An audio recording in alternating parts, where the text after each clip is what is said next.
All right. So this game, how did you feel about this game? Well, was a Fox game.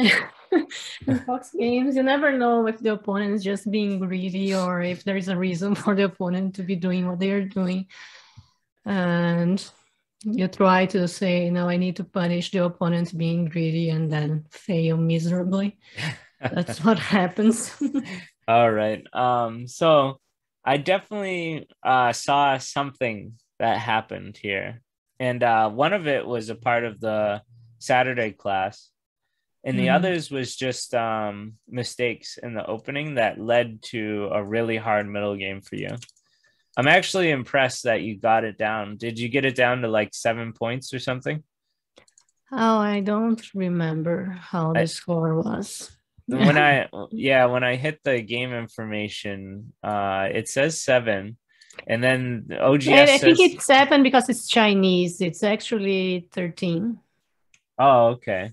I was Yeah. gonna say because right now OGS thinks that as a Comey of 375. So Mm. whenever I estimate the score, like it says a ridiculous number. Yeah. Um, Interesting. yeah, White wins by 751. So anyway, so let's get back to the review. Hopefully I didn't erase all my stuff. Let's find out. Okay, good. So let's talk about the game. Have we talked about this? Joseki. Yeah, I should just pincer the two stones.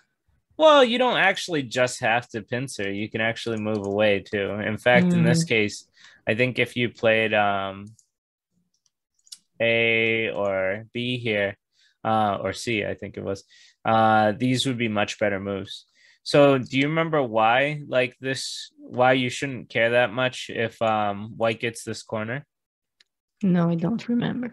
No worries. So this took me a while to learn too, because before the computers, I was using this all the time, right? This was like Hmm. my bread and butter. It was my Yeah. regular thing. Um, but anyway, so the reason is so let's say you got to move like this, or let's say you even got to move like this, right? And white, was like, oh, the corner's open, so I'm gonna take it. This is what you don't want as black, right? That's why you always play here. Yeah.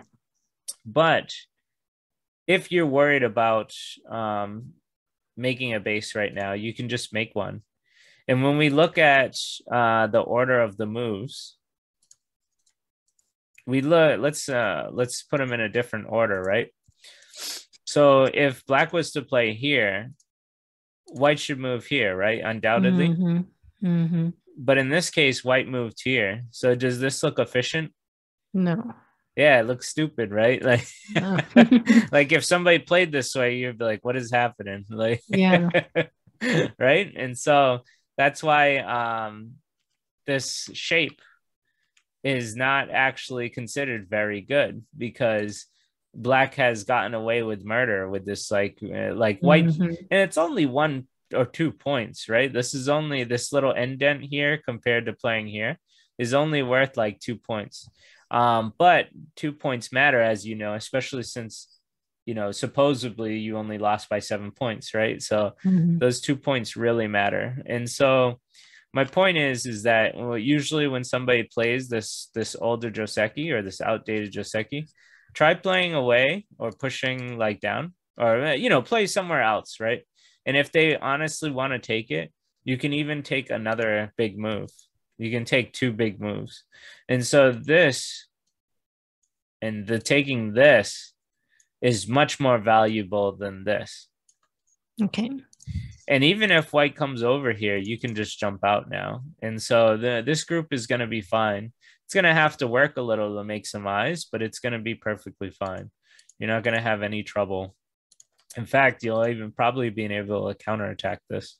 Hmm. So you don't have to fret if they take the corner. You don't have to immediately play here. You can if you want to, because this is already a good exchange for you, right? White's in the wrong spot. And so this is already a pleasant exchange for black. But I would advise to even just go further and like take two moves, right? Um, yeah, so the value of like taking this and this was much more than this. Okay. So just keep that in mind. So that's like the first thing. So this felt a little slow, but it's okay for now. And then you played here. And then you went into the corner. That was correct, if I recall. Everything's good. And then you tanukied. So this is where the problem came. Mm-hmm. Did you feel how bad this result was after? Yeah. Okay, good. And so understand that. Well, this is a few things. One, it's just Joseki knowledge in itself, right? Like, so playing down is good because now if he tries to cut, you have 3 stones. So it's almost like you have 3 stones and then you jumped, which is correct because when this happens, there's no weaknesses now. If white tries to cut this way, white's dead. Mm-hmm. Yeah. If white plays this way, don't answer this or this, probably this. And then if white tries, it's dead, right? Like this. So because you have 3 stones, it protects this peep, this weakness here. But with only 2 stones, then it becomes a real big problem.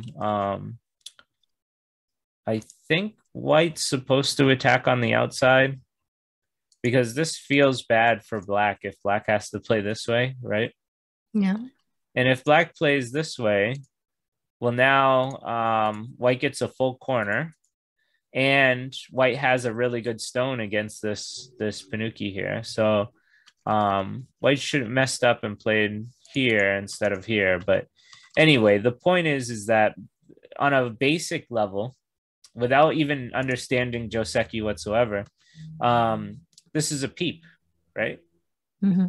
And so your group is weak right now, and so you can't let a peep be cool, right? You can't just allow the peep to be peeping. Right? Yeah. Does that make sense? Yeah. Okay. All right. So then on the last note, this is the modern way to play. So it goes something like this. And you're already super alive and you have an undercut, and then you can play whatever you want. So feel free to play whatever you want. Mm-hmm. And then the traditional way was this one. I'm sure you've seen this before, right? Yeah, this one I have seen. Yeah.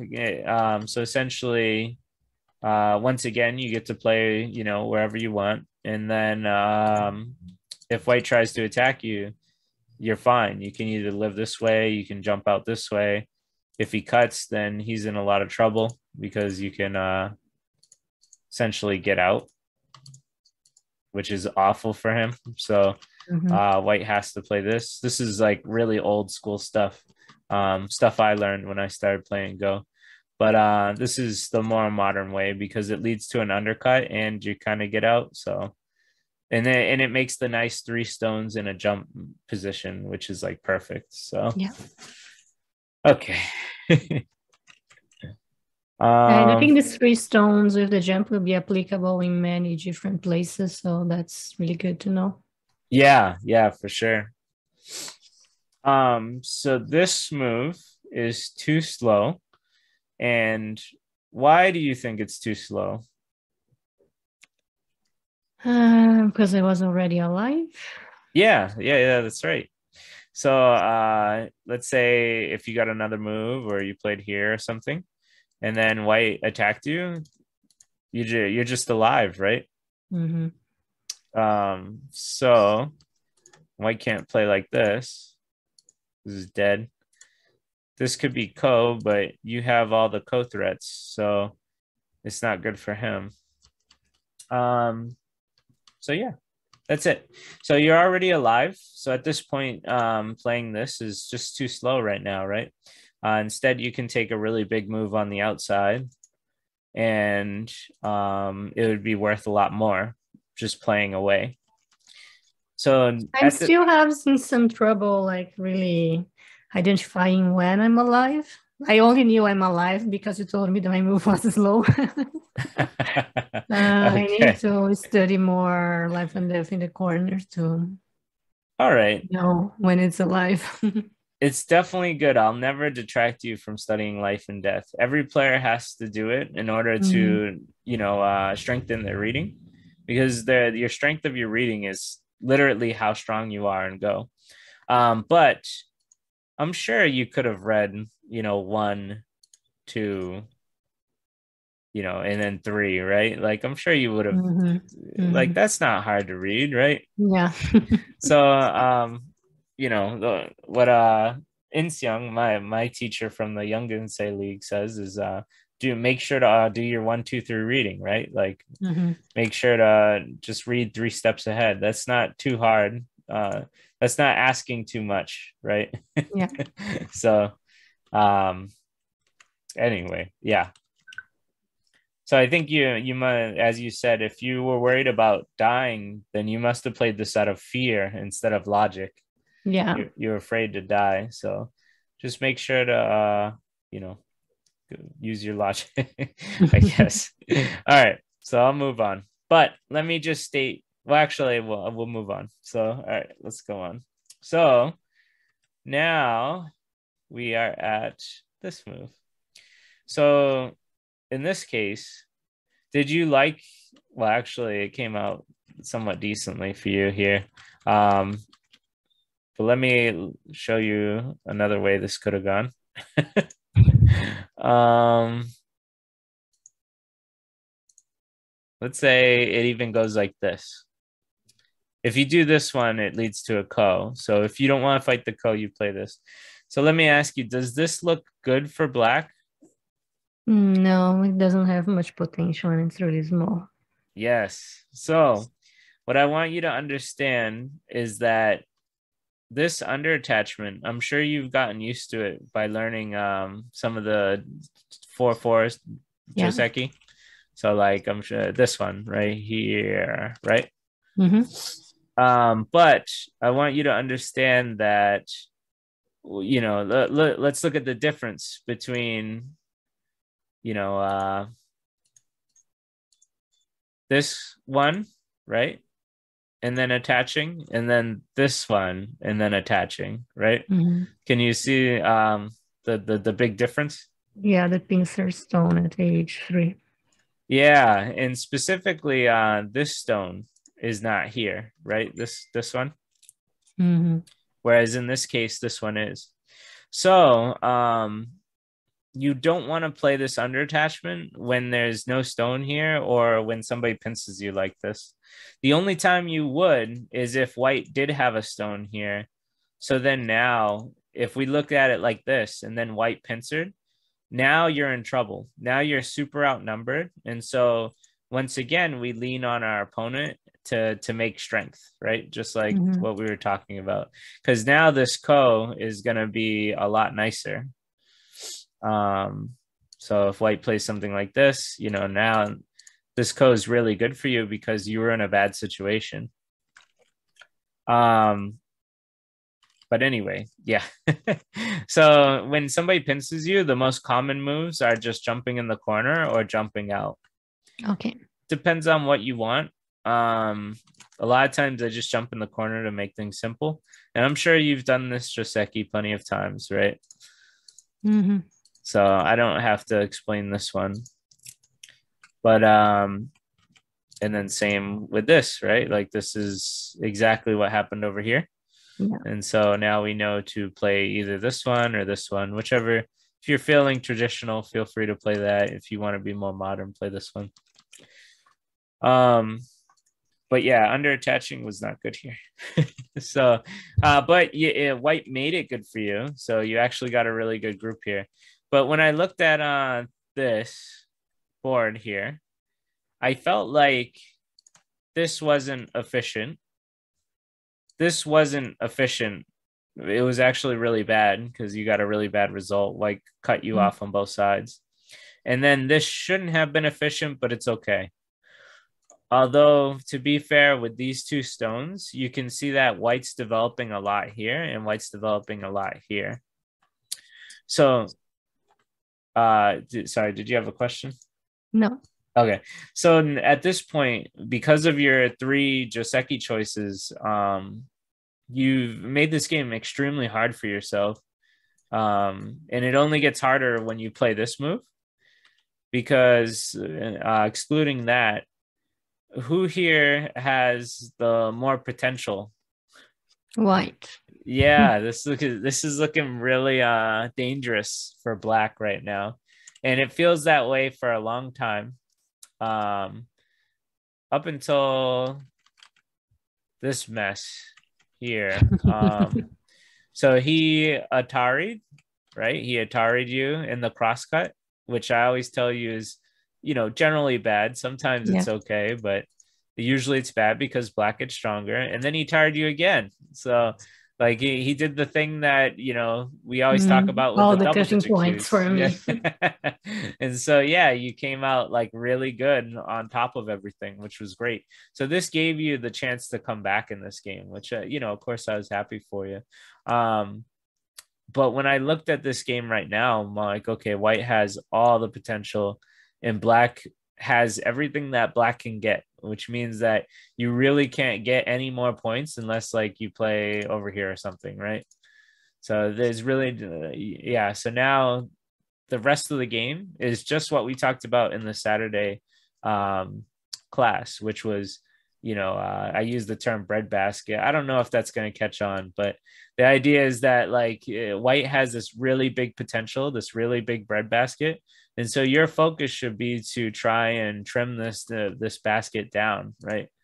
You should be trying very, very hard to make sure that white cannot make all the points that it potentially could make.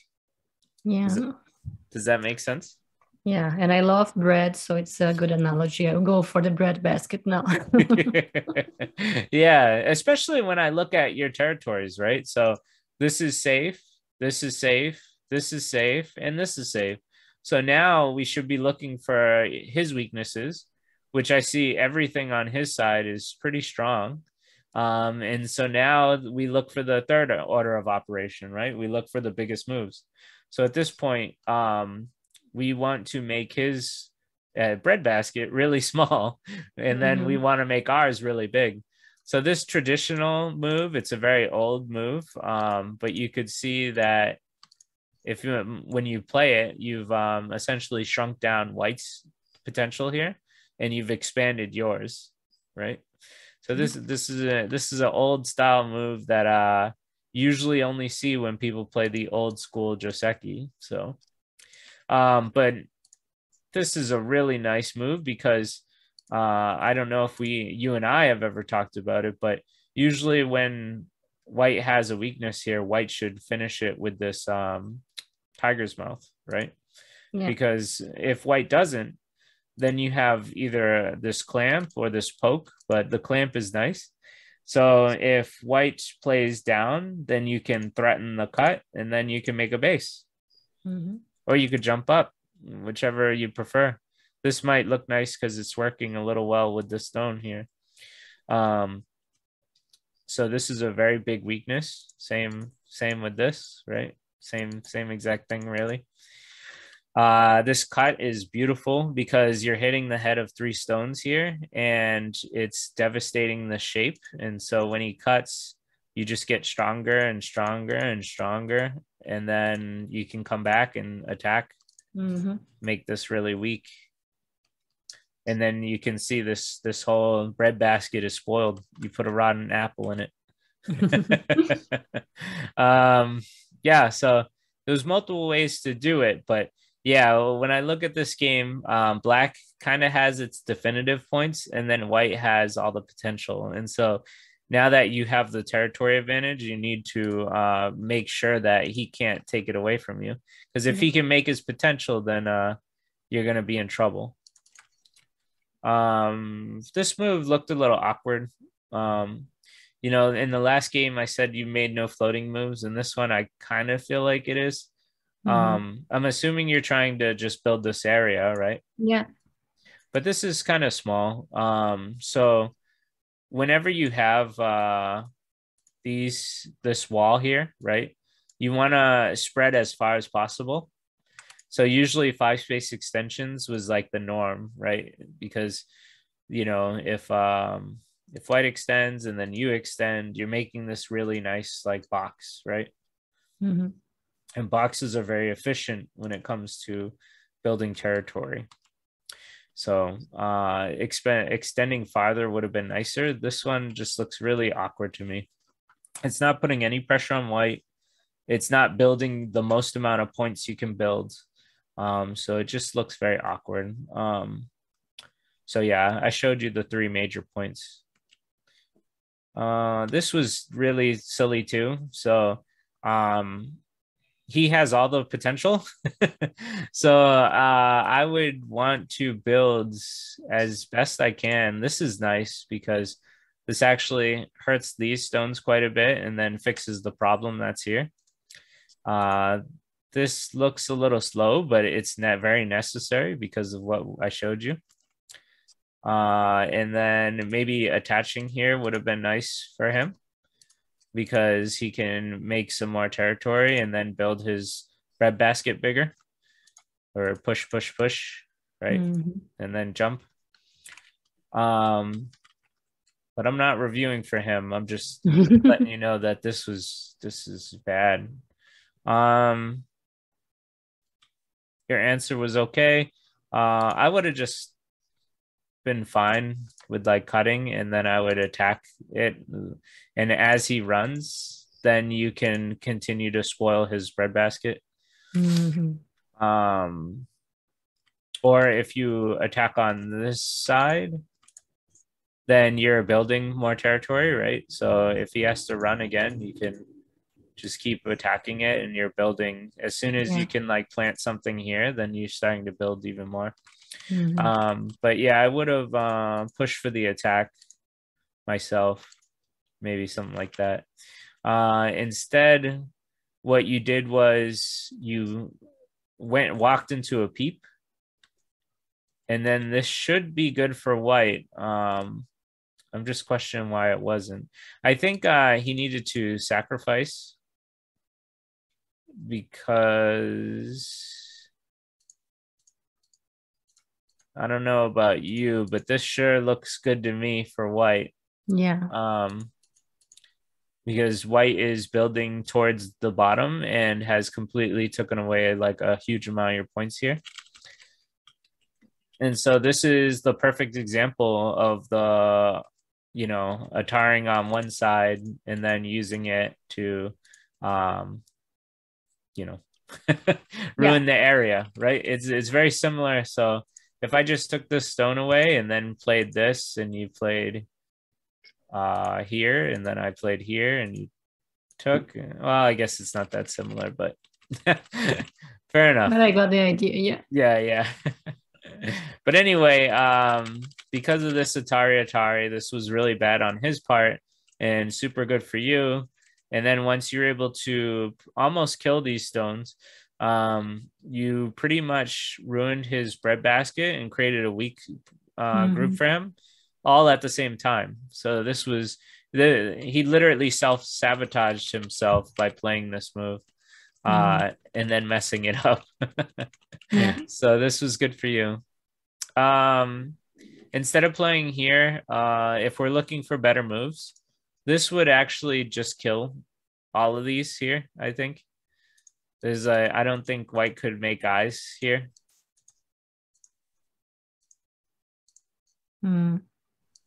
Right? At best, it might be a cove. Well, let me see. Maybe just playing this and then this. Yeah, there you go. Well, I guess it's Seki. Yeah, it's Seki. But still, it's still pretty good for black. There might be a way to kill. Let me see.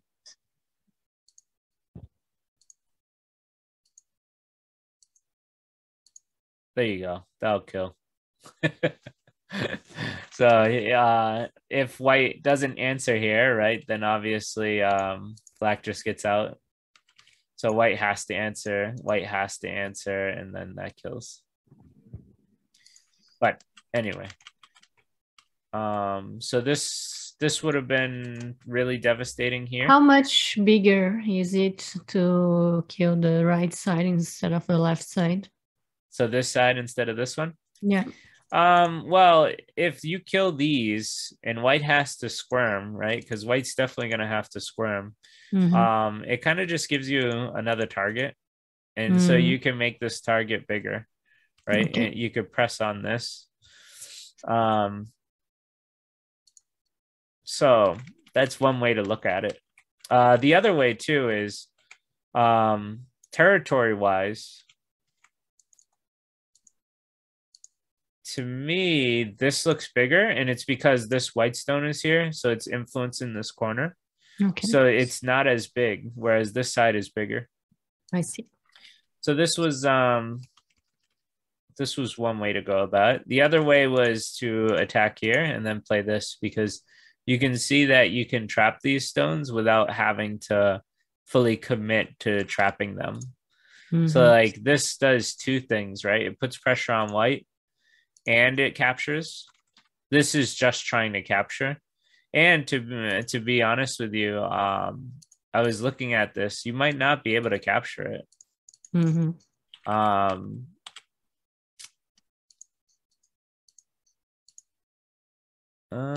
Actually, white would play here first. Yeah, and then yeah, it looks very difficult for me anyway to capture these white stones actually, because there's still some weaknesses around. Do you see that? Yeah, I think what happened was that anytime I do this similar sequence, which is kind of a squeeze sequence, I need to finish killing the stones. And I said, because usually I'm doing Tsumego and I do that. Yeah, yep. Okay, now I'll put the final blow and kill the stones. So I did come up with some move that would finish it. Maybe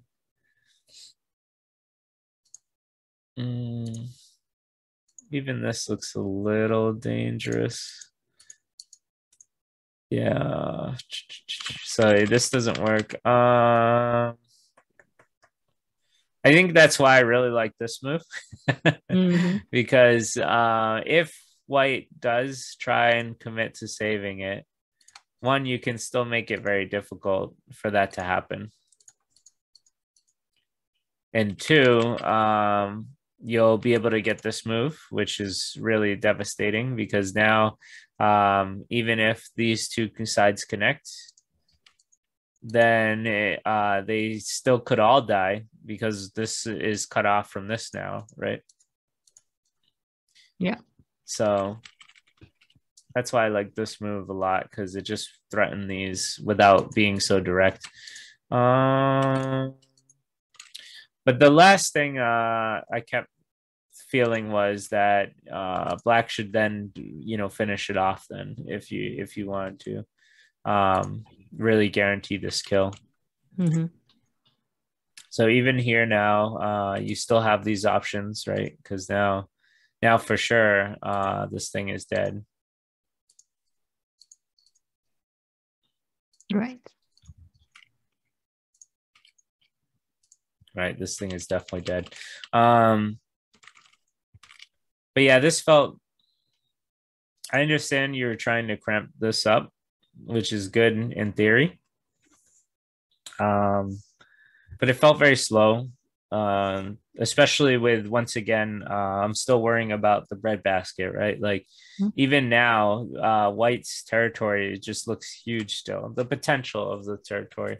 So these moves here, here would all help flatten white, right? And so this would be really good for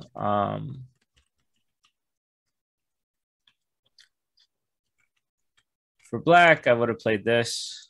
It creates weaknesses, and then you can move on.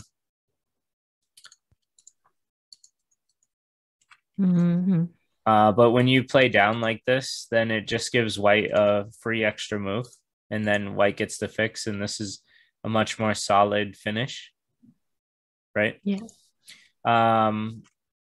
But with this, you still have the option to play this later for endgame. You could either make it a ko, or you can just finish it, and then you get sente again. Okay. So yeah, I would avoid just playing this if it leads to just getting sealed in, and then you got to play this anyway. So it's better just take it. This cut, it didn't feel right. It doesn't look right to me either, just in general, making a cross cut here. So this peep, I think, is really nice because even if you do get cut off, you have a lot of moves to really help this, like make this work. So I like this peep a lot. And even if you don't play here like that directly, maybe just playing something like this is fine. Maybe I'd play it once. Well, and then this works too. Because you can just take this. Yeah. So this peep would have been nicer. So one thing I can see from this game is you're very direct. Like this is a very direct move, right? And to reach that next level, you want to learn how to be indirect, right? Like, because if you're indirect, you're getting more value and still getting what you want. And then same here, right? Like this move to me is just very direct in trying, I guess, to kill this, right? Or at least like, that's what you're trying to do here, right? With this move. Yeah, so it's very direct. So instead, we want to be more indirect. And so let's say if it went perfectly like this, you can see that this is in a lot more trouble without having to touch it. Yeah. So yeah. So there was a few other, just a few minor things. This you needed to read. Did you read this out? No. Okay. Whenever you're gonna leave a major weakness like this, you definitely want to read it. Second, this is like the beginner shape, right? We know that like if there's a group like this, then the answer for white is to play here, right? And you can see that both sides are weak now, and so white's just gonna get away. And you did make a net here, which is nice because it is breaking up this area. But when we compare what happened in the game to maybe just this, right, we can see that you can really flatten this out without having to sacrifice stuff. Does that make sense? Yeah. And if white doesn't answer, if white screws up, you know, you'll be able to trap it and probably kill it. So maybe I'd clamp first to make sure they can't connect under, and then I'd come under here. So sometimes playing the simplest way is the best way. I get the urge of wanting to Hane because getting in front of your opponent is the key, right? And when this move is trying to get in front, this move's trying to get in front. It's the key of playing Go is to get in front of your opponent. But you gotta make sure to read when you're leaving two major weaknesses like this, you know? Yeah. Even now, this looks like still scary to me. Because there's so much at stake. Yeah. Okay. So, I mean, I think that was like the last little main stead here that I had on this game. Because the game ended up just finishing, and then you said white won by 13, possibly 7, and it was mainly because white was able to get most of its bread, right? Like it had all the potential, and it got most of it in the end. And a lot of it just stems from your opening choices, and I don't blame you on them, but of course it's somewhere we can grow, right? So were you gonna say something? No. Okay, so for this one, it's a bit outdated, so I would update it by just Tanuki. You just play away, and if they really want that corner, you can play away again. and just take more out of it. You're getting more. It's like they're playing slow moves, right? They're giving you passes and you're getting more. And if you're concerned about your health, then you can always play this, and you still got the better exchange out of this because your group is safe. White looks stupid, and then you get your outside move. So yeah. And if you Tanuki like I do, and then they try and kill you, you can literally jump out and you have a very versatile, strong shape here. You are going to get chased. There's no doubt about it, but it's definitely going to be fine. You're not going to get killed. So, and you got the advantage. You never know. Yeah, I guess I can't say it, but you got the advantage of getting 2 moves for free. Mm-hmm. So definitely. So that's the first thing. Second thing is being peeped. You have to like read if you're gonna Tanuki, because if you're peeped, you know that the next move is gonna be cutting you, right? So you have to make sure this cut is safe. And this is advice, like I said, not just here. It's not just the Seki knowledge. It's just basic knowledge of like, if you're peeped, then that's bad, right? And so we want to figure out if it's okay if white plays here. So in this case, you could play down, and now it's okay because you're safe on both sides. Mm-hmm. You could also play this if you're feeling traditional. So this was really, really bad. It just, yeah, I'm sure, like you said, you felt that it was bad because white sealed you on both sides. And then to top it off, you played a very slow move. So once you're alive, this area wasn't for you to make points. This area was just for you to reduce. And so now you should play somewhere else. I wouldn't play this one. I'd play here or here or here, depending on which area you were trying to break up. But yeah, making alive groups more alive is usually a waste of time. Yeah. This under attachment, I know you've seen it a lot. So we use it when there's a knight's protection of the corner. But in this case, this was a pincer. And so for the pincers, we usually either just take the full corner or we jump out to keep these split. Okay. Depends on how you're feeling. But attaching under is a very desperate move that would be useful if white had one more stone. So if we look at the game like this, and I usually don't recommend it, but if you're feeling like it's your only option and you approach this way, so, and then white, I don't know why it won't let me. Oh, because I don't know. But if white plays here, then this under attachment is very useful because it will lead to usually a ko. And you can see you're clearly outnumbered like 3-1 here. So that's a good time to use it. But other than that, white can really just kind of cramp your area, or just kill you outright if you go the ko choice and like white wins the ko. So it's not a good move here.